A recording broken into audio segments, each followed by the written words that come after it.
everyone. Thanks for coming. So tonight we're talking about Atlas Games, the history and the future of Atlas Games. So first off, we're going to run through how Atlas Games was started and how it progressed and grew, and then we're going to talk about our new releases coming up. I'm John Nephew. I've been with Atlas Games for 15 years, and this is my husband, John Nephew, who actually is the founder of Atlas Games and has been working on that for 20-some years now. Yeah, even longer than me. It'll be 25 this summer. Yes, and then hopefully, if we have time at the end, we can do questions. So, first off is the beginning of Atlas Games. That was way, way back when actually John started working in the industry as a 16-year-old. So, you want to talk a little bit about that? Yeah. So I started. When I was 11 years old, I lived in Ireland with my family for a year. My dad is a university professor, and he was teaching in a spring program that his university had. And my mother was going to school in Dublin for a Montessori certification. And so I spent an entire year in Ireland running around ruined castles. And when I got home, all my friends had been playing Dungeons & Dragons, which was completely new to me. And I quickly became completely obsessed because role-playing just fit so naturally with everything that my brother and I had been doing. We had been huge fans of Asterix books. We had been running around Roman forts in England and medieval French chateaus and castles on the Rhine and Irish ruins. And then here was a form of game that allowed us to take that three-dimensional life experience and continue to live it in our imagination in ever more glorious ways through the storytelling form of RPGs. And so I quickly became totally involved in playing D&D and other role-playing games, but especially D&D, and writing up my own materials for my campaign. And I decided at some point when I was about 14 years old that I was putting so much time into it, I should figure out a way to make it pay. And so I began submitting articles, and so I somehow, before I even had a driver's license, I had an article accepted for Dragon in issue number 108, and actually an adventure in Dungeon Magazine #1, which was pretty exciting. And then a copy of that? Not here with me. That might pay for our kids' college, you know. No, it's not that valuable. That was pretty late, but.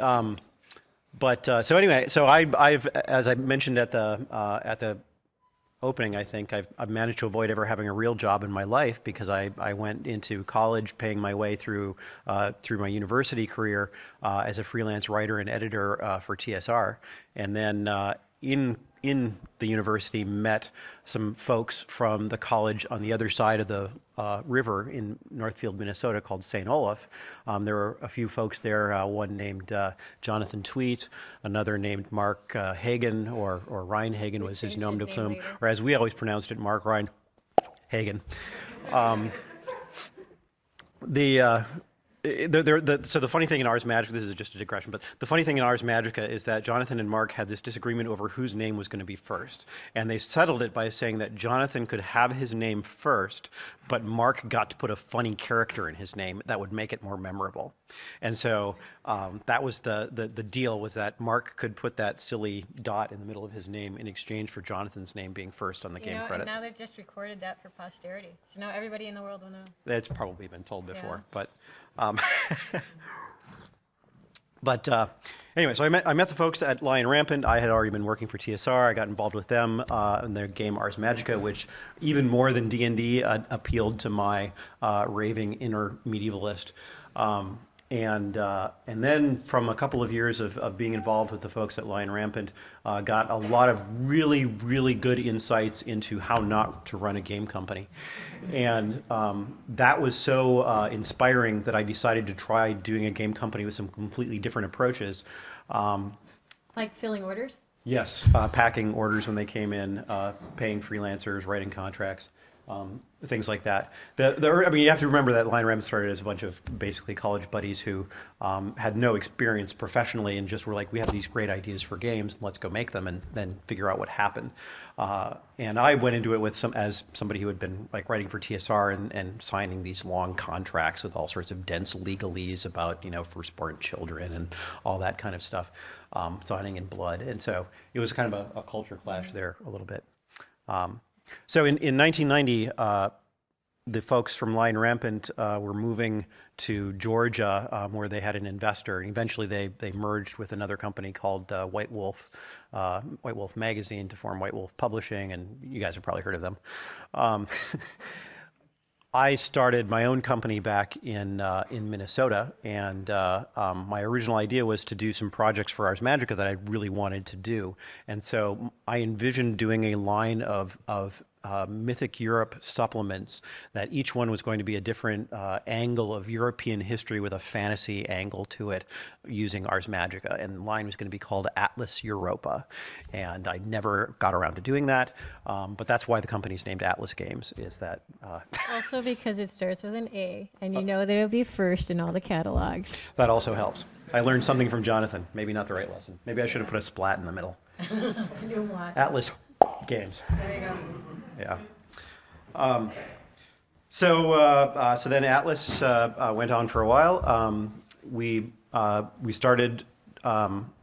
I fairly quickly, within the first few years, although I originally kind of thought with Atlas Games that I was going to be publishing the kinds of games that, maybe projects that I wanted to create that didn't fit in with the kind of work that I was doing for TSR as a freelancer. But it didn't take me long to realize that despite my very high estimation of myself, I mean, don't let me sell myself short here, there are really astonishingly talented game writers and creators out in the world, and that in some respects, when you get the chance to work with someone like a Jonathan Tweet or a Robin Laws, or a Ken Hite or Jason Morningstar, for example, I kind of realized that although I'm a decent writer, my more unique talent was actually to stay in business as a game publisher, because it seemed like those were a lot rarer. And so rather than being a second-rate game designer and writer who would forever be frustrated that I wasn't as good as those folks, I could commit myself to being a sort of Socratic midwife and help their genius come to the wider world that maybe didn't know it existed yet. And so that led down the path of getting involved in games that we're just incredibly proud of. When we were able to buy Ars Magica in the role-playing field, that was a huge personal pleasure to take that, to get in the driver's seat on that and have that come under our umbrella. Jonathan Tweet's game Over the Edge, which I published in 1992 when I was working out of I had a rented garage at an apartment complex was my warehouse, and I lived in an apartment up above a store on the main street in Northfield, Division Street, and down the hall another apartment I rented as my office. And Over the Edge was the game that Jonathan tried to persuade me not to publish because he had designed it explicitly in his mind as a revolt against designing for publication. He had felt very bitter about some of the things in the whole experience of how Lion Rampant imploded, and Over the Edge in his mind was a game that no one would ever want to publish, and so he made it just for his own pleasure, for playing with his friends, including Greg Stolze, for example, was one of the gamers in the original group that played Over the Edge, and he was talking about it through an amateur press association zine called Alarms and Excursions, and Robin Laws, this guy up in Canada, started tossing in ideas and recommending that Jonathan really needed to go and read William S. Burroughs, and it wound up spinning into this thing that was just remarkable. And I told Jonathan, I just really want to publish this, and I'm afraid with a whole lot of our games, and this has been true since Michelle got in the helm too. Just what we want to publish. Yeah, and oftentimes it's not like, is this going to be, the commercial success thing is something we always have to factor in. Is there a market for this? But our most successful games have probably all been ones where we said, we have no idea if this is going to succeed, and we just don't care because it needs to be published. And Michelle can certainly talk about that with some games that she's been involved in, but I would say Over the Edge was in that category. Unknown Armies was in that category. Once Upon a Time and Lunch Money both were in that category. And where Gloom. And then in your Gloom under you is a great example. I think Three Cheers for Master is another example that you New one coming up. that you waved in my face and said you have to publish this, and I said, but what about the numbers? And you said, but you have to publish this, and then somehow over the 25 years or so, that approach more often than not has allowed us to stay in business, along with the fact that we're notoriously cheap. Mm-hmm. If you buy enough lottery tickets, eventually you make enough to buy a cup of coffee. Right, which may not refund your lottery tickets. Exactly. So I'm going to fast forward a little bit. I also did a little card game called On the Edge that was based on Over the Edge that Jonathan Tweet and I co-designed in the heyday of the collectible card game era. And learned lessons. And I learned a lot of lessons. But yeah, really lots of big horrible mistakes are the best way to stay in business, by learning from them. So at a game convention in the late 90s, I was there. Maybe I was a guest of honor that year. Yeah, I think I was a guest. So I saw this really hot chick in a bar, and this was in Wisconsin somewhere, so that every other building is a bar in Wisconsin. I don't know if you guys have ever been there, but so I saw this hot chick in a bar, and I thought, wow, she's really, really something. I'm pretty interested in her. Had no idea who she was. And then the next day at the convention, I had a little table where I had our goods, and I was a guest, so I was running some games too, but we also were selling the Atlas Games products. And I see this woman wandering around the convention hall. I thought for sure she was lost, but I don't give up easily. I was going to take that as too big of a challenge, so I began trying to lure her in. She let slip that she was an English major, and I began to try to sell her on this game called Once Upon a Time that we had, which is a storytelling fairy tale game, and this is her version of that game now, the third edition. It was the second edition back then. And so, lo and behold, I was blown away to discover that I had met a woman who is really an order of magnitude more geeky than I am. Which I think... In fact, I game much more than Yeah, you guys. I would say a lot of people who know me would have been surprised by that, but particularly as a gamer nerd, she is way, way more than me. And so we fell in love, got engaged within a few months, and married within a year. Yeah, after making games together for 10 years, we finally got around to making new gamers together. And so a lot of our last 5 years has had more to do with diapers and things like that. But okay, but you just skipped over my entire tenure at Atlas Games. Yes, so I'm going to... Once Michelle got on board, after spending a couple of years doing university teaching while she was finishing her dissertation, she quickly decided that she didn't actually like... Well, We'll see what she has to say about that. But anyway, I lured her in first by making her pack boxes in the warehouse, and then increasingly she more and more started taking over the editorial side, because as much as I found that I was better at running a company, not going out of business, and helping other people realize their creative visions, I found that Michelle was really, really good at finding those creative visions and scoping them out and recognizing their quality. And pretty much all I have to do is sit in the back room and push numbers around on a spreadsheet and make sure that bills get paid. Well, much the way you're a much better business manager than a writer, I'm a much better editor than a writer. Yeah. So you should tell us about your time at Atlas Games. Yeah. So I met John and came on to Atlas in around 2000. And the very first project I had was Penumbra, which was our D20 line, so the open game license of D&D.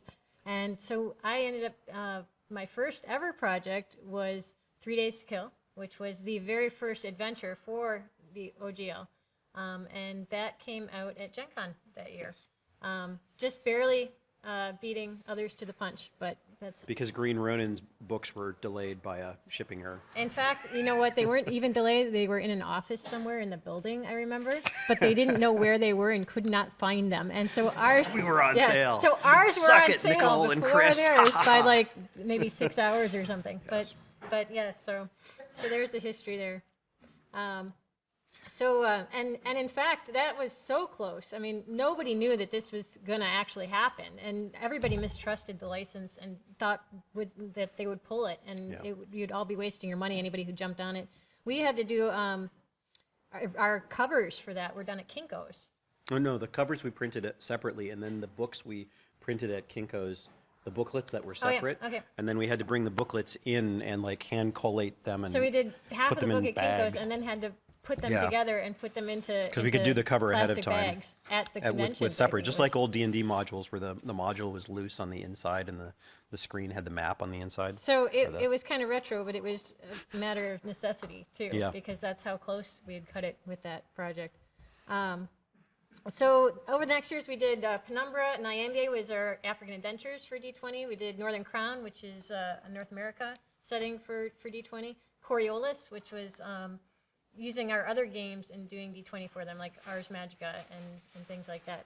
And then D20 exploded, deflated, whatever you want to call it.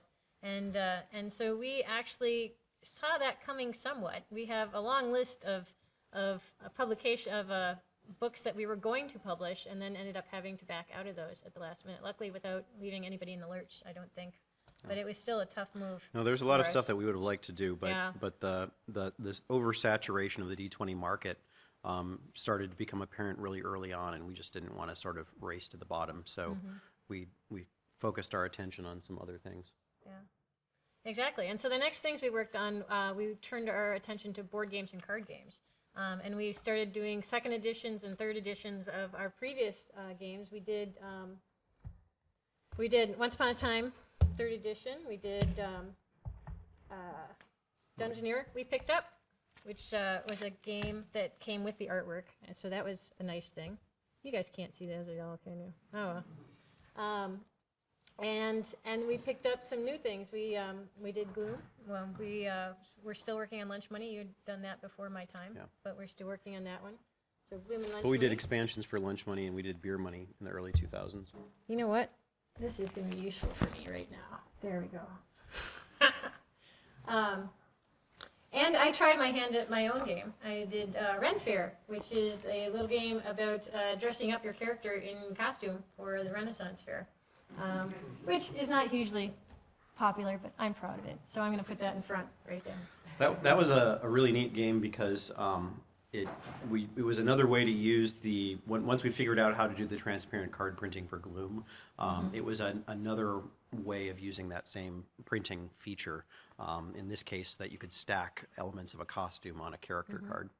And that was another first that we actually got too, was the transparent cards for Gloom.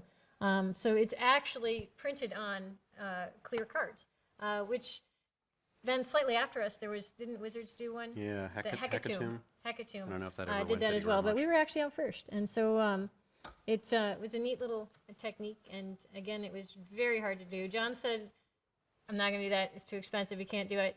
I don't even know how anybody would print on it." So I went to India. John hates printing overseas, but we ended up in India and got an incredibly bad first printing. It is so bad. We were offering people exchanges of the first printing really with subsequent ones. It was control. so bad. Smudged ink all over. It was pretty bad, but it sold a lot. So we got to do a reprint and corrected those problems and came out with an excellent good game. And now we're in the second edition. It's got expansions, and it's a super good game. Try it out. I'm playing 2 games with attendees and 1 all-star game with special guests. So you can come watch that. Let's see. Look, we have a second page of things to talk about. We're now on. So that actually brings us up to recently. John and I moved to Duluth. We were in the Twin Cities, which is Minneapolis-St. Paul in Minnesota, which yes is kind of close to Canada. And so with our kids getting to be older, they're about 5 and a half right now, the girls. We decided it was time to move back to Duluth, where John is originally from, to be near family. And so that meant reorganizing Atlas quite a bit, actually, because we have a warehouse and an office and employees all in the Twin Cities, and we're going to be moving 2.5 hours away. So we did that this summer, and so now John and I are working from home, and we have Jeff Tidball has come on staff as our Chief Operating Officer and is running things from there. So that means a big change in our processes. And an expansion in our staff. In fact, we're almost as big as you were during the CCG days before everything fell apart there. Yeah, and we're actually in much better shape than we were in the CCG boom too, because the growth that we've had has been it's been slower, and we've had more time to integrate people into the staff. So. For example, right now the company includes Jeff, Chief Operating Officer. He also has lots of experience, and Jeff had worked with us actually even back before we were married, and then he went off and worked at a bunch of other different places. Cam Banks, who we hired away from Margaret Weiss Productions. Cam has been involved in a bunch of different projects. He's primarily on the role-playing side, and so he's been very active in the Feng Shui 2nd edition, which is off at the printer right now. The PDF has been released. I don't know if there are any Feng Shui fans here, but that's been a really exciting project. We had a massive Kickstarter that we were delighted with last year.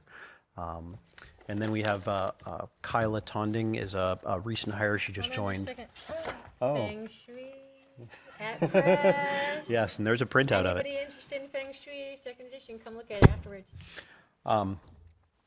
So Kyla is a woman we hired last fall to take over a bunch of things, particularly in card game production, which we just hadn't been able to keep up with. And so we had exciting projects in the works, and we weren't able to get everything done, especially as we were trying to do more with marketing and promotion and so on.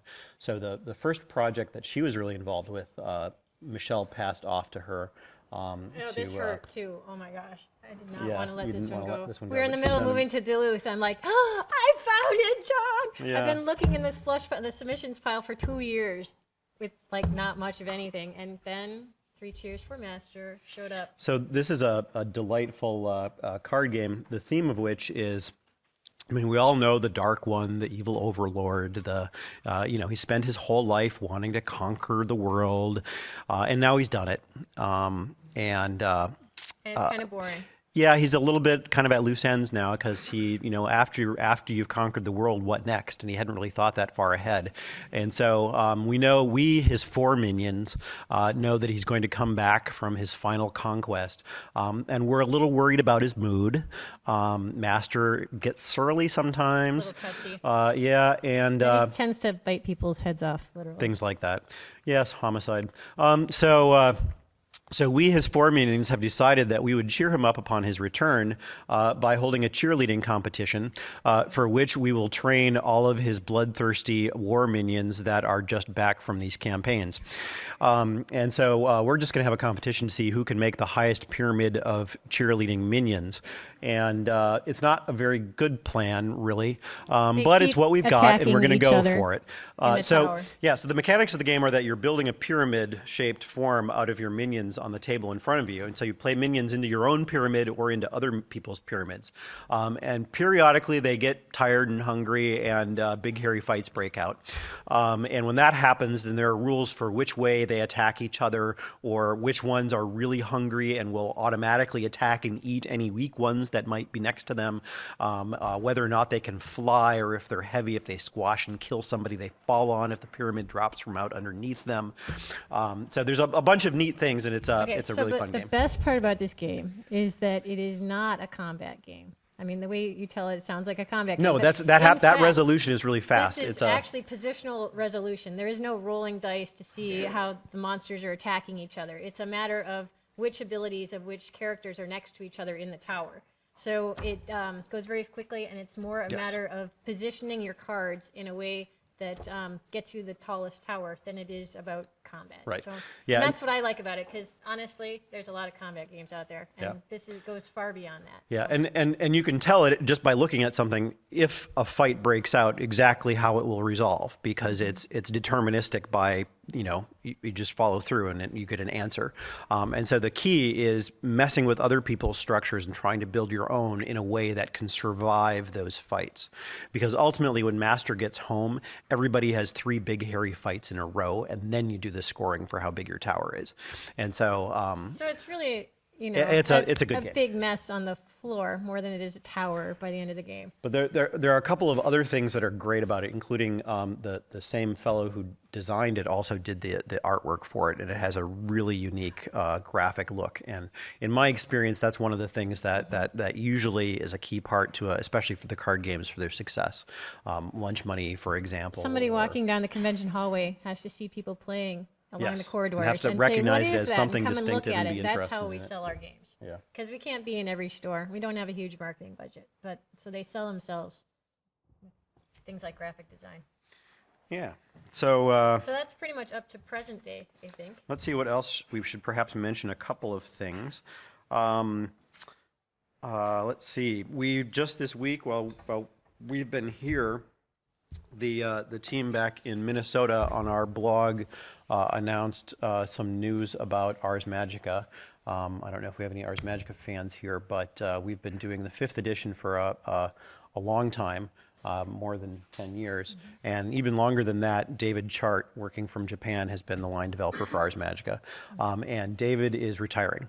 We're actually going to be winding down the 5th edition line. There is a book called Thrice Told Tales that is at press right now, and then there will be 2 more books after that, and that's going to complete 5th edition. And we do not yet have a specific plan for 6th edition. I expect that we'll have one at some point, but we're going to continue to sell 5th edition, of course. But we are doing a couple of... There's a finale book. Yes, called Dies Irae, which is, scenarios for ending the world in Mythic Europe, so that's going to be kind of fun. There are 2 interesting things that we're going to be doing in the future with Ars Magica prior to a 6th edition, and they might be interesting to folks. One of them is going to be free, and I think may actually be finally coming out next week or so. And that's going to be a pair of Fiasco play sets that are actually in the world of Ars Magica. And so we worked with the folks at Bully Pulpit Games to get their thumbs up on this idea. Will Heinmarch, who... There he is. Over there. There he is. Steve. Hey, thanks, Steve. Will Heinmarch, who used to work at Atlas Games back in the D20 era, and wrote a bunch of books for us and was on staff, designed both of these play sets. And so basically, what we're exploring is ideas of taking this world of Ars Magica, of Mythic Europe, that has been developed by so many writers and gamers and fans and fanzines and developers since 1988, and finding different mechanical lenses through which to view that world. So the first Fiasco playset, for instance, is called A Grog's Life. And so it's you're the low guys in the Covenant totem pole, and it's what horrible things go wrong as you try to serve the Magi, as you might expect in Fiasco. The second one is... I don't remember the name of it, but the gist of the second one is the destruction of a covenant from within. So instead of being focused on casting spells and stuff like that, it's a covenant that's undermined by diabolism and so forth. And so using again the Fiasco rules as the way to tell a story about the destruction and implosion of a hermetic covenant. So we're really excited about that, and are kind of using this as a way to explore the idea of using different mechanical approaches to doing that game setting. The other one that Cam Banks has been working on for a year and a half or something now, the code name as it's been in development has been Magic Shoe. And what this is, I think the actual working title now is something like Tales of the Quaesitors. And so imagine an Ars Magica game where in the world of Ars Magica you have the House Guernicus and the Quaesitors, who either they're of this house or they're kind of assigned to be the investigators of the Order of Hermes for infractions against the code. And so you've got the people that have to go out and investigate hermetic crimes, and then you have the hoplites that have to go with them and punish the wrongdoers and related companions and so forth. So the Tales of the Quasitors game is going to be not a 6th edition. It's going to be a sort of a standalone game in the world of Ars Magica using the gumshoe system. And the idea of this is that it will be an investigative story game where, again, instead of the traditional Ars Magica saga, which is based on how over generations of development in a covenant and so forth, this will be you're a team of troubleshooters of the Order of Hermes sent to a different corner of mythic Europe for each story, where you have to figure out what's really going on and deal with it as an investigative thing, rather than the usual we're hunting for Weiss and trying to build up our covenant and that kind of thing. So again, it uses a different set of mechanics to try to tell a different type of story within the world of Ars Magica that a lot of people are already familiar with. And then Unknown Armies? Yes, there is a in development Unknown Armies 3rd edition, which at some point will become crowdfunded, like we did with Feng Shui 2. But as with Feng Shui 2, what the Kickstarter and crowdfunding is really changing the economics and the dynamics of role-playing publishing. But it's also very dangerous, because I think we've all seen a lot of people who have had big promise and have had trouble delivering. And so we're really determined not to do that. We're several months early on delivering the PDF rewards of Feng Shui 2nd edition now. That's gone out to all the backers already, and it's at press, so it should be out on time or a month ahead of time. And all the other things are going. So similarly with Unknown Armies 3rd edition, we're not going to do a Kickstarter for it until we have a finished manuscript that's ready for beta and gamma playtesting. And I don't know how long that'll take. But Greg Stolte has been working very hard on it, and we've been working really intensively with him. A lot of really excellent ideas. Yeah, yep. It's going to be neat. Unknown Armies is one of those games that I don't know if there are any fans of it here, but it just the first time that John Tynes told me about it and that I began to read it, I just, my jaw was on the floor. It was so incredible. And I thought the 1st edition was so great, and then when they gave me the 2nd edition, and it turned that up even higher. And so now we're at the point of, okay, we want to do a 3rd edition for a whole bunch of reasons, but it's really got to be as much more compelling as possible, so that a game as awesome as 2nd edition, you can look at that and say, oh yes, but this is even more than that, and that's a pretty high bar, because I think Unknown Armies is quite good the way it is. So we're not going to let it out until it's there. And then the last of our future release news is Gloom. It's got several things coming out for it. It already has Cthulhu Gloom and several expansions. And so the new ones we're working on are Fairy Tale Gloom. I believe that's at press now? That is at press. It was supposed to be out sometime this month, but it now looks like it'll probably be the first week of June that the printer will get it back to us. So if you think about it, most fairy tales, the originals, actually ended extremely badly for those characters. At least the wolves and whatnot. And whatnot, yes. So this takes that and puts it into Gloom's format and lets you play the different characters. Now, instead of having families, we decided in Fairy Tale Gloom that you get to choose the characters from a set of 20 total. So it's a matter of you figuring out why the wolf and the pigs and Pinocchio are all roommates, basically, and then having them work together in their being more and more miserable. So that is going to be tons of fun. It's already at press. The next one after that is Munchkin Gloom. So a Munchkin game using the Gloom rule set, basically, and modifications to that to make it more Munchkin-y. And that is, from checking my email... the art for that is done, I believe. Oh, it's not just the art. It actually it is going to go to press within a day or two, because we got... Steve has signed off on it, and... so we've finished the entire game and are waiting for the contracts to be signed? No. No, the contracts were signed long ago. There was just a list of small changes that Phil Reed wanted for it. So we're within a day or so of sending that to press. That'll be out by Gen Con. Okay, that's excellent. And then the app. Yeah, I don't know if we actually can announce this right now. It's on the list. It's on the list, but I don't... Okay. Well, let's just say that You put it on the list. Well, there's timing. I think they're making a big announcement at Origins. Oh, well. Okay. So there might be something that you'd be able to play on your phone or something. Let's just leave it at that. All right. That's enough. All done. It might be sad and dreary, and it goes on your phone. So those are some of the things in the works. Okay. So that's it for ours. Yeah, so that's our recitation. Why don't we throw it open for questions, and you can remind us of the things that we forgot to mention or what you cared about, and you get to throw that at people. I mean, to them. Oh, that's right. This is a fun part. So raise your hand, and you get the QB thing. Don't hit your equipment. Well, you definitely had your up and downs in the business. What has been the funniest moment of Atlas Games? Funniest moment. Oh, yeah, John working in the warehouse with no shirt on. He has a rather hairy back, let me tell you. We've had several employees comment about how disconcerting this is. Keeps the riffraff away. Let's see. Something that was, oh boy.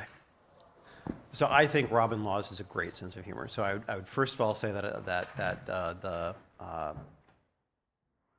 I just love Whether the Cuckoo Likes, a 1993 supplement for Over the Edge, and that just had me in stitches. It's creative and brilliant and wonderful.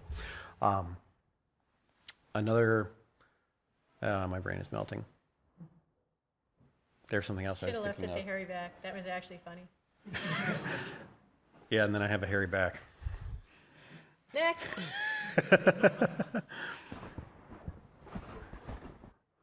Oh, I remember Sheep on the Borderlands. That was hilarious. And working with John Kovalik. Yeah. Yes, we did it. We did a special Penumbra adventure exists in an early Dork Tower issue called The Sheep on the Borderlands. Like Baja Sheep. Yes, which is a parody of the Keep on the Borderlands and done under the OGL. So. Or How to Relax and Love the Orcs, I believe, is the subtitle. Yep. So you quickly mentioned Kickstarter earlier there, and I'm not that familiar with Atlas Games yet. So what game did you kickstart? Did I understand correctly? And how did it go? And how was the process for you? Sure. The game that we kickstarted, and this is our first time ourselves doing a Kickstarter as Atlas Games. And so the game was Feng Shui, which is a game by Robin Laws about Hong Kong action movies. And we had taken over publication of the game in 1999. Its original publisher went out of business, and we've been pretty lucky in large part because they were printing it in full color at a time when that was not cost effective. Yeah, I think they had a number of factors, and we've tended to be pretty conservative on our budgeting, and so we figured out how to do it profitably after picking it up from them. So this game for a long time has been out there and is popular, and I think has been very influential on a lot of other role-playing games. So Kickstarter gave us a chance to do a new edition of it. So we did this last October. And basically our approach, seems like a lot of Kickstarters have gone kind of by the approach of here's a concept with sort of a rough outline, so fund it and then we'll go make it happen. And that's really dangerous, I think, from the standpoint that, especially if it's not, people don't necessarily have a clear idea of all the unknowns that crop up when you're publishing games along the way. And so I think some people... How long it takes. Yeah, some people have gotten in a little bit over their heads with projects with not having a good appreciation of that. Ars Magica supplement takes like 2 years or more. Yeah. So so the way that we did it was really to have a finished manuscript ready to go before we launched the Kickstarter. We also had made up our minds based on what we were investing ourselves ahead of time that we were going to publish this second edition anyway. And so the initial goal for the Kickstarter was quite low because even if the Kickstarter didn't meet that goal, we had sunk costs in it. And what we really focused the Kickstarter campaign on was awesoming up the product that was going to emerge from it. So it went from being something that might have been sort of similar to the current Feng Shui first edition game, hardcover, black and white, whatever, to the actual book funded by the backers grew to being 352 pages hardcover in full color. Kind of enormous. And that's going to retail at $50 in the U.S. And then we wound up getting about $185,000 in pledges and 3,400 and some backers for the game. So that. There are also a whole bunch of ancillary things. We also, a key thing I believe is that we minimized how many rewards were going to be physical objects, because another thing that we saw in other Kickstarters was that people would start adding on, T-shirts and doodads and pins and whatever. And each one of those requires a different vendor, and waiting for that product delays everything else. And so we were very cautious. There are a couple of other. Yeah, as well as how it affects shipping and rates for different kinds of contents and stuff like that. So apart from the first things that we envisioned doing, which are some physical rewards, we tended to make the additional stretch goals either things that further awesomed up the core book for everybody, or became things that we provided in electronic form to all backers of the $10 level and above. So I think in the end, the people that backed it at $10 got an astonishing deal, because they would get, the PDF of the book, which already we've sold hundreds of them for $20 retail now that the PDF is out. They got, we're doing this conversion codex, which has all kinds of stat conversions from previous things. There's a book called Blowing Up the Movies that Robin wrote for this. That's a survey of action movie cinema, which is really neat. I was reading it on the plane again on the way over here, stuff like that. So we're very happy with how it worked out. Another question? Quick. Oh, boy, let's see. That's going to be quite a throw. Probably not going to try to throw it that far. Good job. So you mentioned you're doing the gumshoe thing and the fiasco thing. How much do you think the industry has changed in the, say, past 5-10 years? This is something that we really didn't see, like early 2000. Atlas Games did their thing. Though, all the companies did their own. So Coriolis, that was our D20 line of crossover products. So we were doing Ars Magica D20, and we were doing, we did a Rune D20, we did a Unknown Armies D20 in that series. So it's something we've tried dipping our toes in before. The other thing is that if you look at the longer history of the game industry, there's been kind of an ebb and flow about cooperation between game companies. And so it's really cool to do this with the Bully Public guys giving us the thumbs up. But my company started doing licensed products for other people's games and working very closely with approvals and things like that. Another thing I can remember, in the early 90s or late 80s, there were things like a cyberpunk paranoia crossover called Alice Through the Mirror Shades. And so a lot of companies have done this, and it's often hard to do it in ways that make economic sense. But I think that, first of all, the kind of rules-light orientation that current indie design embraces is a lot easier to do kind of stuff on a lark. We can spend a pretty small amount of money hiring Will to do something just because it would be fun for us to do it, as opposed to having a big, printed thing where we have to have a big budget and stuff like that. So the scope of it in terms of rule systems being easier to work with, and another thing is electronic media, the fact that we can make something available as a freebie in PDF form for download from our website with negligible ongoing cost makes it a lot easier to do fun stuff like this. And then all you require is two people in business that are willing to say, yeah, cool, thumbs up, man, and just do it for fun. And so we're fans too. We like doing that kind of thing. We have time for any more? What time is it? We have time for 2 more. minutes. We got one up there. That's what you're taking pictures of, is the microphone being thrown. Okay, so my question is about maybe someone here has a game that they would want to get published, and how many really bad pitches do you hear about games, and or would you rather hear more bad pitches so that you would have more input to filter, or how does it work? Yes. So she should talk about her seminar. Yeah. So I will just say that first of all, you should go to her seminar because her job for years at Atlas has been to be the filter of submissions. The other thing is that I don't know if this is true. Game companies vary. In the case of Atlas Games, though, as I mentioned, I found out there are much more creative and brilliant people than me in the world, despite my considerable talents. And so our company has really been built on finding those gems and bringing them to the world. And so we rely on freelancers. And sometimes the same folks that I met Keith Baker because he was a fan of On the Edge in the 1990s, and a buddy of his was doing artwork for us.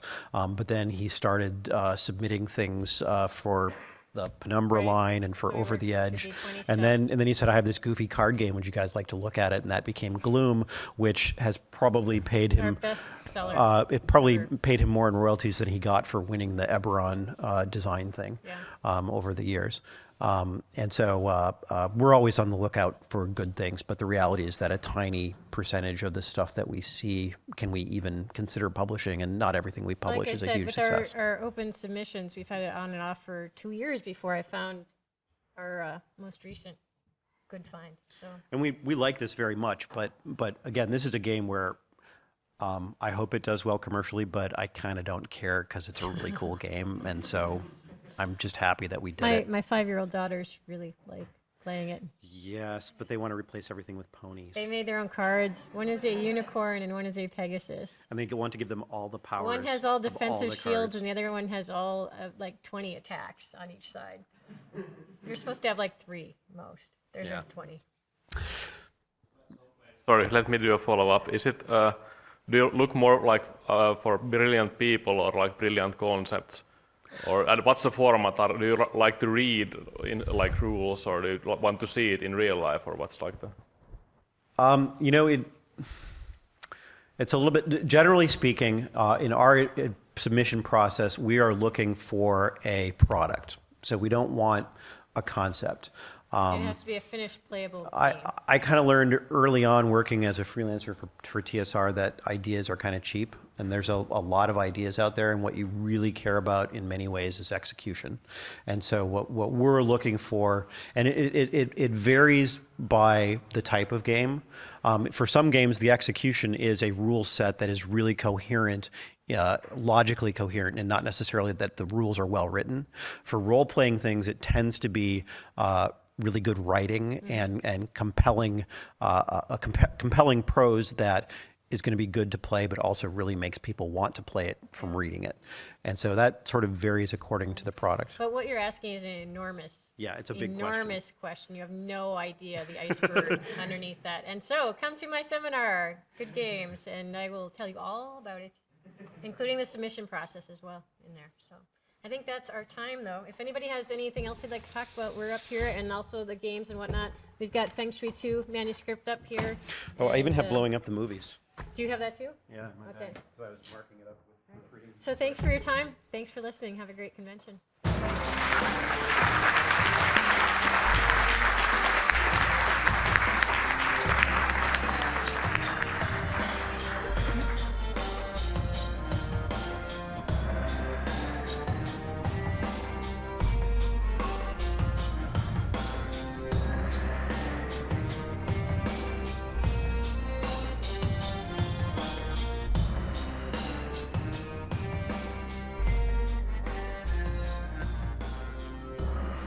Ropecon.